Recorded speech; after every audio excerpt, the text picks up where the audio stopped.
¿Sabías que cuando los españoles llegaron a tierras mexicanas ya existía un gran imperio formado por miles de personas? Bueno, este video se va a tratar sobre cómo tan solo entre 500 y 800 españoles lograron conquistar a este gran imperio. También vamos a ver quién fue en realidad Malinche. ¿Fue una traidora o una visionaria? Y cómo las creencias religiosas o culturales del emperador, o mejor dicho, Tlatoani Moctezuma, le jugó una mala pasada. Esta es una historia con alianzas inesperadas, guerras culturales y de una mujer que sin empuñar una espada logró derrumbar a todo un imperio.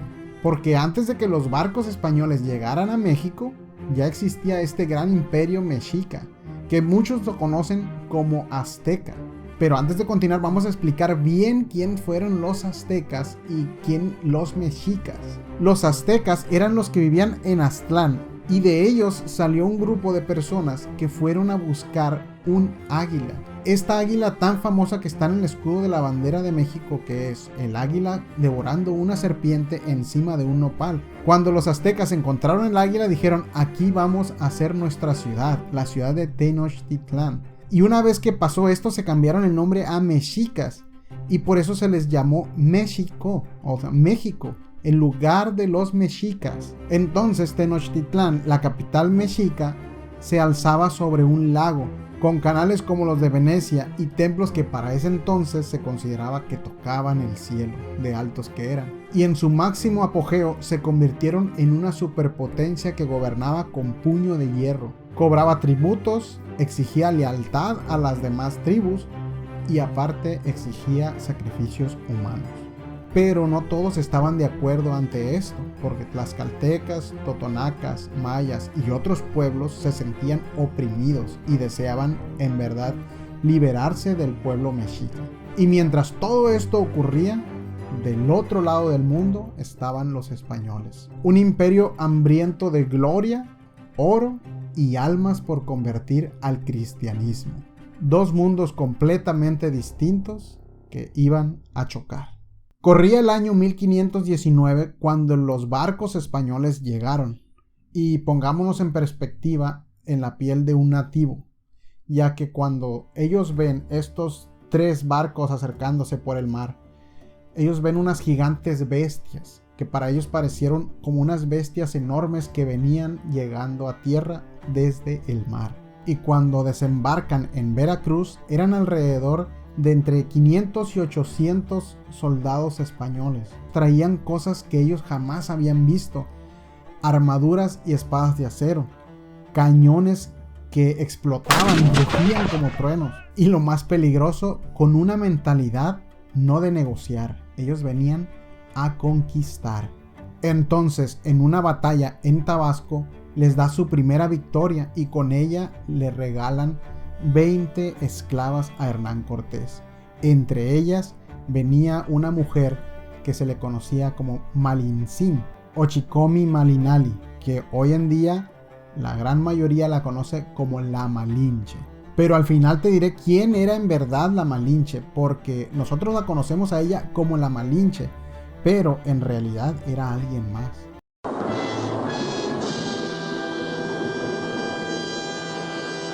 Pero para efectos del video seguiremos dirigiéndonos a ella como la Malinche. ¿Y qué papel jugó la Malinche en esto? Bueno, ella fue mucho más importante que toda la tecnología y espadas que traía Hernán Cortés, porque por sí solos los españoles eran superados en números por mucho.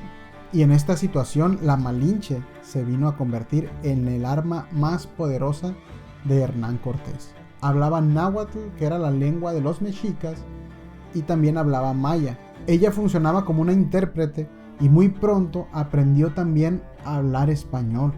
Esto la colocó en una posición política muy fuerte, porque Hernán Cortés la toma a ella como pieza esencial que le sirve para comunicarse con las otras culturas. Y no solo traducía palabras directamente, sino que también le daba a Hernán Cortés información vital y esencial para convencer, ya que ella conocía las costumbres, conocía los temores de estas personas, incomodidades o inconformidades que tenían con el imperio mexica.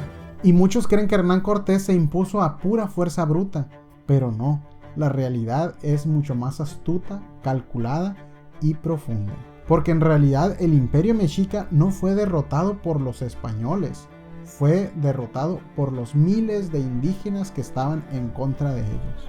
Porque Malinche le reveló a Hernán Cortés un secreto que era: no todos odian a los españoles, pero casi todos odian a los mexicas. Y con esa información Hernán Cortés cambia de pensamiento y dice: no voy a ser un conquistador, voy a ser un libertador. ¿Te suena? Entonces, con esta promesa de libertad, los primeros en unirse fueron los totonacas. Después le siguieron los tlaxcaltecas y así se fueron uniendo más y más pueblos a Hernán Cortés. Así que el arma secreta no eran ni los cañones, ni los caballos, ni las armaduras, ni espadas. Era Malinche. Malinche era quien con sus palabras le decía a Hernán Cortés cómo podía convencerlos y qué tenía que ir haciendo para formar estas alianzas para derrocar al imperio mexica. Porque Hernán Cortés fue muy inteligente para poder dividir a este imperio y así poder conquistar. Y después de que estos formaran alianzas, empezaron a dirigirse a Tenochtitlan, la capital, y primero tuvieron que pasar por Cholula, donde estaban los cholutecas. Estos, bajo las órdenes de Moctezuma, o no se sabe si impulsados por su propio miedo, decidieron que iban a emboscarlos y iban a acabar con los españoles.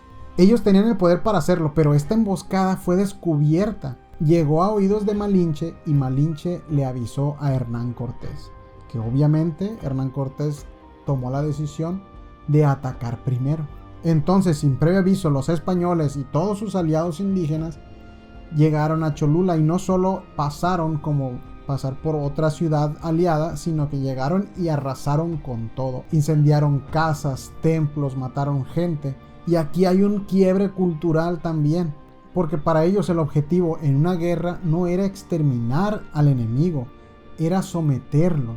Para capturarlo vivo, someterlo, y sí, a veces para sacrificarlo, pero en ceremonias religiosas. Ellos tenían códigos, porque los indígenas en esta época tenían una visión de la guerra muy diferente. Para ellos era más como un ritual y algo más espiritual. Y los españoles no jugaban así a la guerra. Para ellos, el que era enemigo había que exterminarlo. Y después de esta masacre en Cholula, la noticia de destrucción llegó hasta Tenochtitlán, lo que sembró mucho miedo en el imperio mexica. Pero para los españoles, ahora sí, el camino estaba listo para encontrarse con Moctezuma. Eran finales de 1519, se dice que más o menos en noviembre, cuando Hernán Cortés llega a Tenochtitlán, una ciudad imponente, la capital del imperio. Allí lo esperaba Moctezuma, el Tlatoani, el gran señor de los mexicas. Pero Moctezuma no estaba seguro de quién o qué era Hernán Cortés. Porque Cortés había llegado desde el oriente, desde el mar, justo en el año Seacatl, el mismo año que la profecía anunciaba el regreso del dios Quetzalcóatl. Con su piel clara, su barba, traían armas de fuego, o sea, sus armas hacían fuego, tenían caballos. Los barcos en los que venía para ellos eran como montañas flotantes. Todo encajaba demasiado bien con las antiguas leyendas. En sus creencias, todo indicaba que algo divino y peligroso estaba ocurriendo o por ocurrir. Entonces Moctezuma recibe a Cortés con flores, regalos, ceremonias y una hospitalidad, no como una señal de amistad, sino como una estrategia de apaciguamiento. Para él era mejor tener calmadas las fuerzas de una deidad en caso de que él fuera una. Entonces Moctezuma lleva a Hernán Cortés y a todos los españoles a quedarse en el viejo palacio de Achayaca, el padre de Moctezuma. O sea, él le presta la casa de su papá para que ellos se queden. Y cabe aclarar que esta casa, palacio, en realidad, estaba enorme, porque esta contaba con un bosque, un zoológico y un lago, todo en este palacio. Tanto así que alrededor de 800 soldados españoles y miles de indígenas totonacas, tlaxcaltecas y mayas se quedaron con él.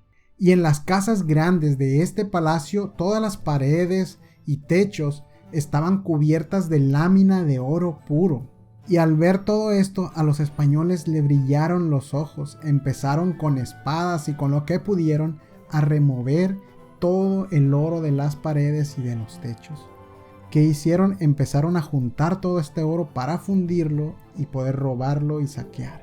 Y quitando este oro, aparte descubrieron una puerta secreta, que esta puerta era la tumba del papá de Moctezuma, era la tumba de Achayaca. Ellos entran en esta tumba y encuentran todas las ofrendas y todo el oro que le habían dejado al gran Achayaca. ¿Y qué hicieron los españoles? Juntaron todo ese oro para fundirlo y también llevarse. Y Hernán Cortés mismo lo dice en sus cartas para la corona española. Y lo redacta: rescatamos el oro. O sea, rescatamos. No dice que lo robaron ni que lo saquearon. Se dice que fueron alrededor de 2.600 pesos oro de ese entonces, que traduciéndolo a lo que es hoy en día equivalen a 2 toneladas 800 kilos de oro puro. Cuando Moctezuma llega y se da cuenta de todo esto, Cortés lo secuestra y teniendo a Moctezuma como rehén, empieza a controlarlo como a un títere. Le empieza a meter ideas y a decirle que él es el gran señor que viene de ultramar. Y Moctezuma, tal vez convencido de que es algo divino, no le queda más que seguir estas órdenes y obedecer.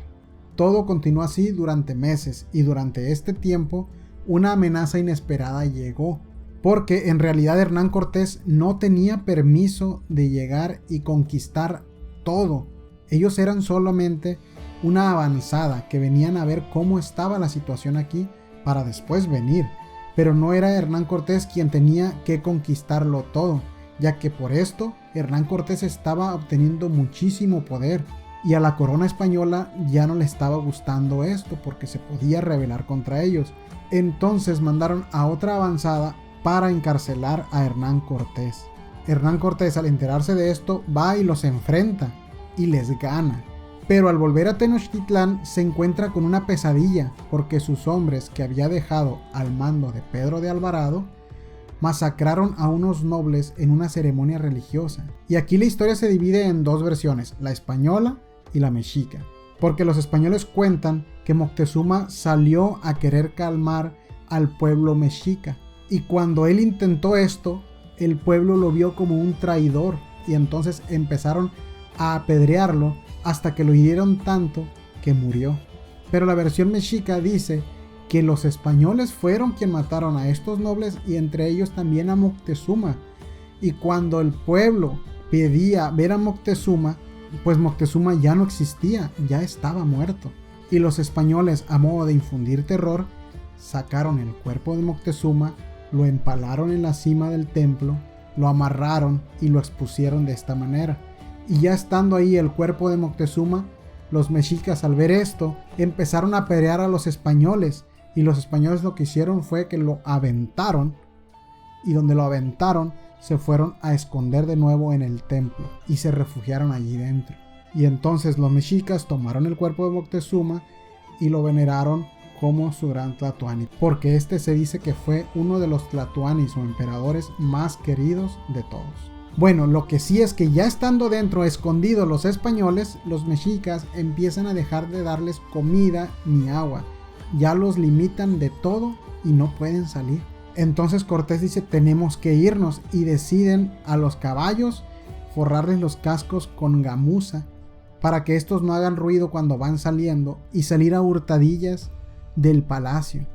Con todo el oro metido en costillares, o sea, aquí entre la armadura y todo esto se pusieron el oro, las 2 toneladas 800 kilos que ya habían agarrado y fundido, todo eso llevaban los españoles repartido entre ellos dentro de sus armaduras. Pero para esto los mexicas habían cortado todos los puentes y al salir pues ya no tenían salidas, tenían que cruzar nadando los ríos. Y encima de todo esto, los que estaban vigilando los lograron detectar e informaron a los demás que los españoles estaban escapando. Y en esta noche empiezan una cacería. Empiezan a intentar ya matar a los españoles. y muchos que intentaron huir al querer nadar se ahogaron por el peso del oro. Otros cayeron en manos de los mexicas y muchos otros pudieron escapar. Todo esto del escape ocurrió en la madrugada del 30 de junio de 1520, lo que hoy en día se le conoce como la Noche Triste.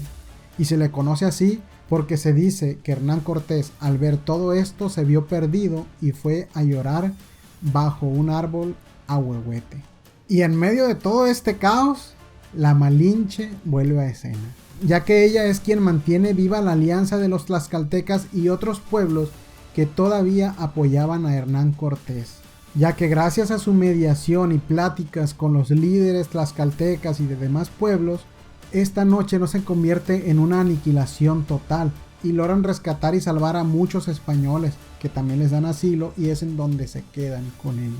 Muchos historiadores piensan que aquí, sin ella, posiblemente la historia hubiera sido muy diferente. Y esta noche los mexicas ganaron la batalla y lograron expulsar a los españoles, pero quedaron con vida. Y ya te imaginarás qué pasaba por la cabeza de Cortés al haber vivido todo esto. Pasó el tiempo y en lo que Cortés estaba pensando en su venganza, los españoles habían dejado a un enemigo aliado de infiltrado en Tenochtitlán, que era la viruela, ya que los mexicas no tenían conocimiento de esta enfermedad ni defensas para ella, no tenían nada para tratarla, y esta se volvió en una plaga dentro de la ciudad, matando a muchos mexicas y volviéndolos más débiles y vulnerables.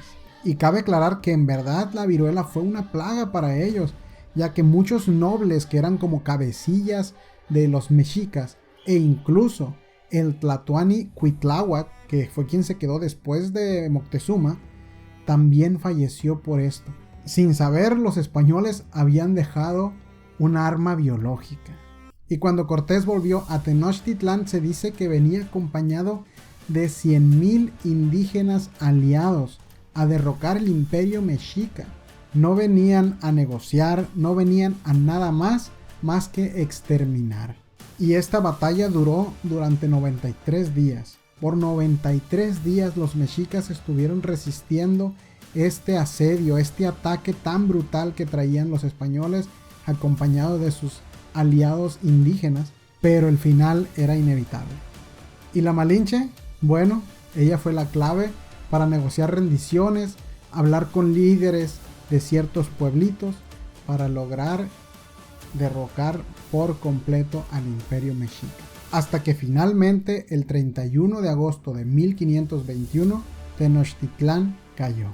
Y desde entonces, durante siglos, la Malinche se ha visto como una traidora, convirtiéndose en un símbolo de deslealtad hacia México. Pero eso es solo una cara de la moneda, porque recordemos que Malinche fue regalada como esclava. El pueblo, su pueblo, no la quería, no la valoraba. Tanto era así que era una esclava que se le regaló a un español. Y por eso ahora muchos historiadores la ven más bien como una mujer atrapada entre dos imperios, que ella solo utilizó su inteligencia y su voz para sobrevivir. Y sí, influyó demasiado en la conquista de los españoles al imperio mexica, pero ¿realmente se debería de culpar por una conquista o por no morir en silencio?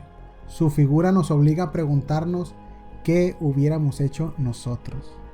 Y otra cosa que te debía desde el principio, ya que te dije que la Malinche no era la Malinche en realidad, porque se dice que Malinche era Hernán Cortés. A Hernán Cortés era a quien le decían Malinche, que así lo conocían los indígenas a él como Malinche, y que la que nosotros conocemos como Malinche es en realidad Chicomi Malinali, o sea, así se llamaba ella, Chicomi Malinali, y que cuando decían Malinali, Malinali, los españoles mejor convirtieron su nombre en Marina, y decían, ella es Doña Marina. Entonces, la Malinche en realidad se le conocía como Doña Marina, y Hernán Cortés era el verdadero Malinche. Y bueno, aunque Doña Marina no empuñó ninguna espada, su voz fue más afilada que cualquier arma. No fue ella quien escribió la historia, pero sin ella, tal vez la historia hubiera sido muy diferente.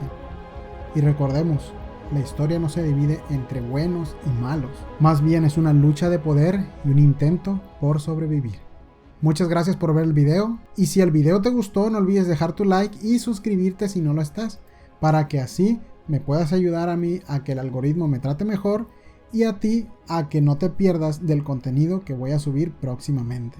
Y si quieres seguir descubriendo más historias fascinantes como esta, datos curiosos o cómo funcionan muchas cosas en el mundo, aquí te dejo otro video para que sigas alimentando tu curiosidad. Hasta luego.